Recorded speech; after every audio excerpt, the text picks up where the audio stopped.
This week in East Brunswick, bridge out signs appeared around the Ryders Lane Bridge over Farrington Lake, signaling its renovation. First up this week, we'll have some details about this reconstruction. Then, we'll take a look at a luncheon honoring a soccer team visiting East Brunswick from Germany, and we'll learn more about the library's Dangers of Strangers program. Special Officer Mike Mansfield will be back to discuss how to keep fleas off your pets, followed by consumer advocate Adrian Eisner, who will offer advice to senior citizens on crime prevention. All this plus a tribute to Rochelle Ferlauto, retiring after 17 years of service to the library, and a commercial from the Teen Library Corps coming up next on This Week in East Brunswick. But first, here's a look at what's happening next week on Channel 8. Tuesday night starts out with Read Aloud at 7 p.m., repeated Wednesday at 3:30. This edition of Read Aloud will feature author Louis Sabin and library staffers Barbara Cannon and Jeanette Walker.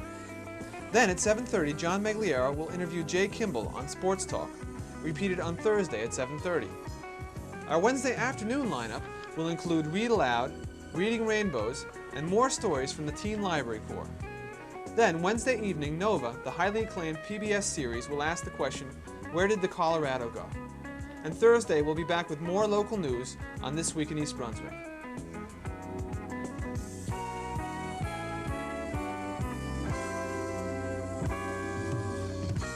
To those who travel regularly over the Ryders Lane Bridge at Farrington Lake, it's no news that the bridge is closed for repairs. Major renovation will take place there through August 31st. Workers will be on site 16 hours a day to meet this deadline. Most of the steel in the open grate structure will be replaced, including all the grating and many of the secondary support beams. When all work is completed, the bridge will look essentially the same, a two-lane steel grate structure, but it will be serviceable for many years to come. Once again, that's the Ryders Lane Bridge over Farrington Lake, to be closed till August 31st for repairs.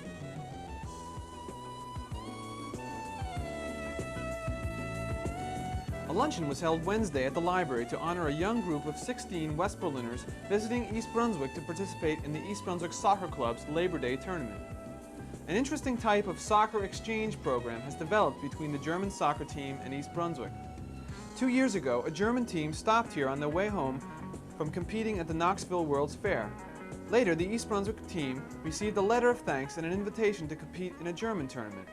After much fundraising, the East Brunswick team was sent for 12 days in West Berlin. This year, the exchange continued with the return of the German team, first for a visit and tournament in Jackson, New Jersey, and this week in East Brunswick. For tournaments plus sightseeing in New York and Philadelphia, a Phillies-Dodgers game, and a visit to Action Park. Following a proclamation read by Mayor Fox, German coach Norbert Lutz spoke. I will say thank you for the inviting here of us, for all my boys, because we are very glad that we can contact it with the boys here and contact it with all the people in East Brunswick. We have had very fun at Jackson, and now we hope we have the same here in East Brunswick. And I have a present of the mayor of Berlin, Reinickendorf, where our school, and he sent him this book because you can see we live in Berlin, how the streets and all the castles in Berlin and how live the people in Berlin. And that's The players were also presented with gifts by Karen Burke of the Recreation Department and Carol Phillips of the Library. The East Brunswick Soccer Club's Labor Day tournament will take place Saturday, September 1st through Monday, September 3rd. Preliminaries with 120 teams from the U.S., Canada, and Germany competing will take place from 8:30 to 5:30 Saturday and Sunday at the high school, Votech, Hammersholt, and Bicentennial Fields. Then Monday, the finals will take place at the high school from 8:30 to 3. Our best wishes to all the teams and players for a successful tournament.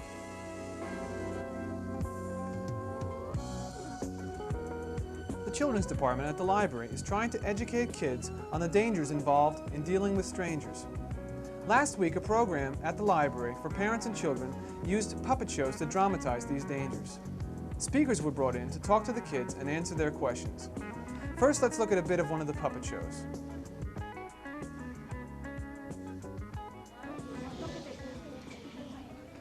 It needs to be tightened. Well, don't tighten it too much, or it won't roll. That's why they call it roller skate. Give me a break, will you? I'm going to put this roller skate down. Hey, who's that man over there? I've never seen him before. Why is he standing at the bottom of our driveway? Excuse me, girls. Come here for a second. I was wondering if you could help me. I was walking my dog at the park, and she ran away. You haven't seen her by any chance, have you? What kind is it? She's an Irish setter. Her name is Princess. We haven't seen her around here. Do you think you could help me look for her? I don't know this neighborhood. You could walk around the block with me. He looks like a nice man. It's sad that he lost his dog, but we don't know him, and he's a stranger, and it's never safe to go with strangers. We're sorry about your dog, and we'll keep an eye out for him, but we can't go with you. Please? No, sorry. I really need your help. No, sorry. This guy won't leave us alone. He just keeps hanging around. Something just doesn't feel right to me. Why doesn't he leave already? Hey, look, girls. Don't be difficult. All I need is a little help. Hey, let's get out of here. Quick, let's go into the house. Come on, hurry, hurry. Now, boys and girls, there's a very, very important thing that I want to tell you right now, but you're going to have to listen very carefully. Okay?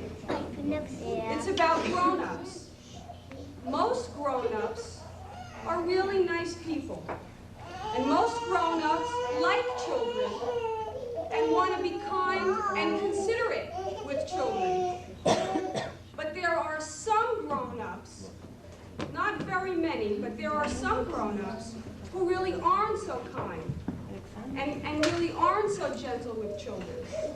And since we can't always tell which are the people who are going to be kind to children and which are the people who aren't going to be kind to children, what should you do whenever anyone comes near you that you don't know? What should you do? Everybody all together. Right, very good. What should you say when a stranger says, come with me, even if they have a really sad story to tell you? Everybody all together. What should you say? No way. That's right. That's right. Okay.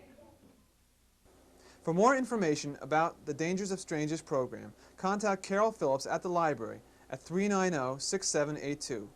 Now here's Mike Mansfield with this week's animal care tip.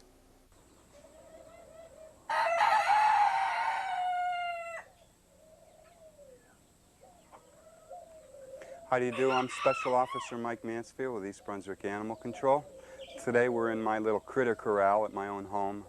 All the background noises you hear are my doves and chickens and rabbits and all the different little critters I keep for myself. I wanted to talk to you today about fleas and dogs. A lot of phone calls into my office of what people can do about fleas. Fleas are a big problem for dogs. Some dogs are extremely allergic to fleas and can acquire severe skin irritations. Some of the many products on the market at all the pet shops and in your shopping stores, but you must remember when you're going to rid fleas from your animal, you must also rid fleas from your house too. Now the products you want to use for the house would be balms.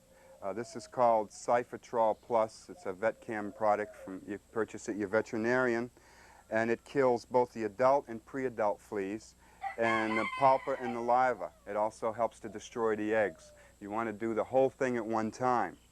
When you purchase balms for your home, you don't just put one or two. You should put one in every room. You can't do it enough. Make sure you really hit the house hard. And at the same time that you do your dog, you should either wash him yourself with different flea products. There's all types of VIP, Adams. They're all very good products. You sponge the animal down very, very good. Get a good lather on them and leave it on them for 4 or 5, 6 minutes before you rinse the animal off. And that will rid the animal of the fleas. You can also spray your dog periodically. Another VetCam product here, another product called Sprecto here. These are also available from veterinarians. There are products at your pet shop and Hart's Mountain. Some of them also do work. You must change it every so often. You don't constantly use the same shampoo or the same spray, because the few fleas that might live after you've sprayed them start to build up immunities to the chemicals. So you have to change your product to wipe out the fleas. After you've bombed your house, you've sprayed and washed your animal, also to help keep it off of flea collars. There's flea and tick collars. Most time it's flea and tick collars now for dogs and cats. Whenever you use a flea or a tick collar, make it approximately the width of 2 fingers loose all the way around the animal's neck, and check the animal's neck constantly to make sure that he's not having an allergic reaction to the collar. You'll find a redness develop, and you may even find all the hair will fall out of the neck in a complete circle all the way around the animal. After you've done the house, you've done the dog, and everybody's clean and free of fleas, then you have to do the yard. Whenever possible, your exterminator will be able to help you with some products, or your veterinarian. You should also spray your whole yard. After everything's done, your dog goes back out in the yard, he's going to pick up more fleas, and you'll start your problem all over again. So make sure you do all of your premises, the house, the animal, and the yard itself, too. This is Mike Mansfield, East Brunswick Animal Control. If you have any problems or need to have any questions for me, you can reach me at 390-6960. Please leash your pets and show respect for your neighbors. Thank you. Hello, this is Mark Nowes for the 953 News. I'm taking an in-depth look of the East Brunswick Public Library. Let's take a look inside. Now we'll switch to the children's section. Here's Jill. Thank you, Mark. This is the children's section of the library. Where's the books? Here's the books for the younger children. We also have children film strips and puppets, too, such as Mr. Wizard and others here at the children's section. Now to Mr. C at the adult section. I'm here at the adult section of the library. Here we have mysteries, romance, murders, drama, novels, and a whole section of non-fiction books. And be sure to check out the Red Dot specials. Now to Bonnie in the audiovisual department. Thank you, Mr. C. Here at the audiovisual section of the library, we have computers, tape recorders, film strips, movie projectors, record players, and much, much more. So remember, your next stop to the library, visit the AV section. And now, back to Mark in the studio.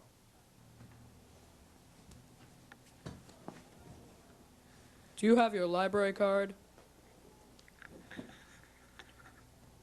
Don't leave home without it. Join Mark Nowes and many others. Good night and good reading.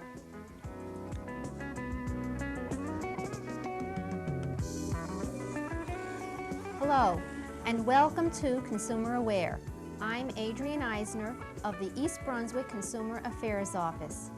Today we are starting the first of a 3-part series on tips for senior citizens. We hope that all of you will find this information useful and interesting. Most of the situations I will be discussing affect everyone and are not limited to seniors. Government surveys indicate that seniors are particularly susceptible to purse snatchings and muggings.